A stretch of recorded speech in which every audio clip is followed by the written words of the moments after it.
సిరిసిల్ల జిల్లా కేంద్రంలోని చిన్న బోనాల సోషల్ వెల్ఫేర్ హాస్టల్లో గొట్టెముక్కల సువర్ణ అనే 5వ తరగతి విద్యార్థినిపై కుక్క దాడి చేసి గాయపరిచింది. విద్యార్థిని కాలుపై కుక్క కరవడంతో విద్యార్థిని కాలిపై గాయాలయ్యాయి. కాగా సిరిసిల్ల జిల్లా కేంద్రంలోని చిన్న బోనాల సోషల్ వెల్ఫేర్ హాస్టల్లో చొరబడిన కుక్క సదరు బాలికపై దాడి చేయడం స్థానికంగా కలకలం రేపింది. కుక్క దాడిలో గాయపడిన విద్యార్థిని హుటాహుటీన ఏరియా ఆసుపత్రికి తరలించి చికిత్స అందిస్తున్నారు.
మీద వచ్చినా మంచిగా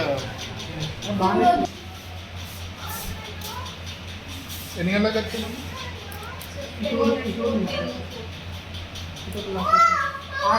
చిన్న